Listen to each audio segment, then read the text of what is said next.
Just to give you a little personal background info on this subject before I get into the video, I've done drugs. Pot, coke, pills, ecstasy, way too many to get into. I've known people who are addicted to speed, oxycontin, meth, methadone, heroin, cocaine, pain pills, and alcohol. I was addicted to nerve pills and pain pills. I would snort hundreds of dollars up my nose a month. So now you have my background. Let's get into the video. Should drugs be legalized? These are some arguments I found and my arguments against them. Prohibition cuts down on the availability of drugs. Okay. I could walk a few blocks from my home and get anything I wanted. Hell, I could make one phone call and get anything I wanted. And I'm willing to bet the vast majority of you can too. The government has the right to mandate whether or not you can do drugs. This is more of an opinion thing, really. Personally, I don't think so. No one has the right to tell me what I can and can't do with my body. All the medical marijuana thing. Okay, here's my thing. Pot should be legalized for medicinal purposes, just like morphine is legalized for medicinal purposes.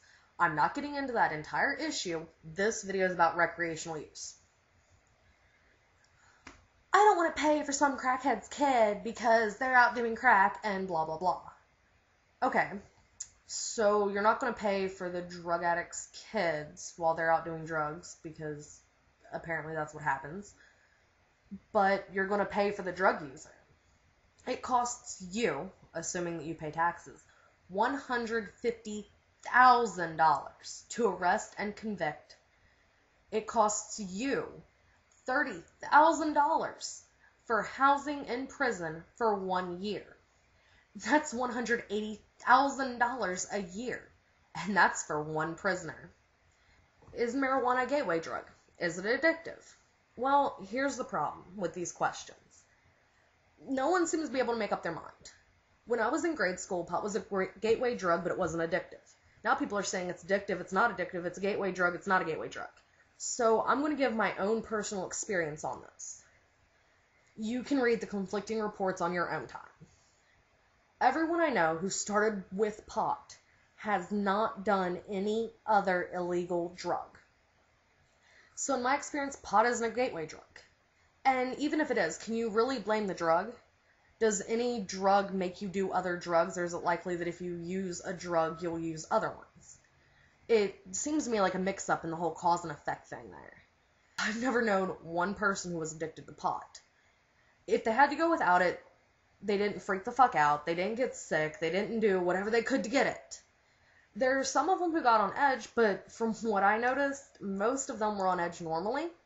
They were hyper-neurotic basket cases, and pot calmed them down. So, in my personal experience, it's a no on both accounts.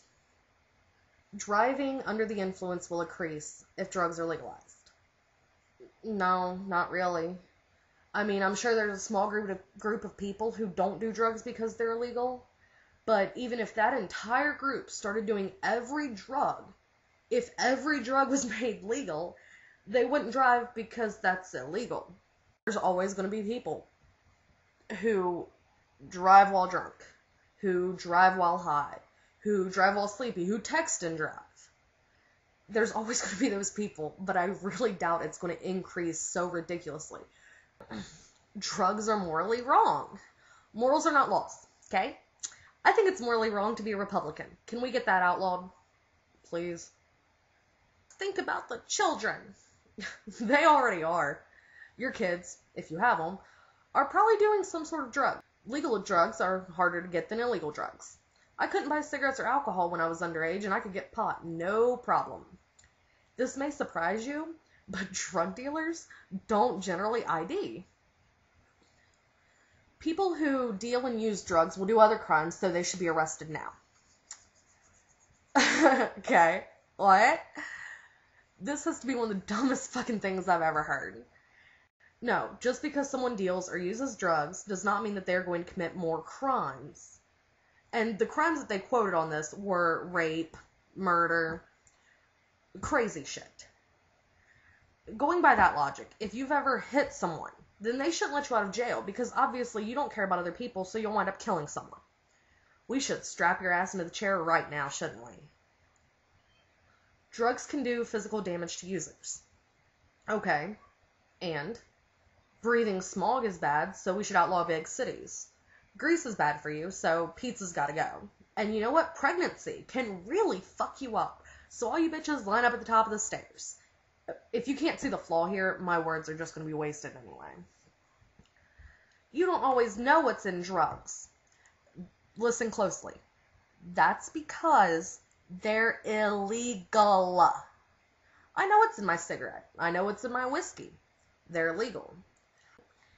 If I get anything from a pharmacist, I know what's in it because they're legal.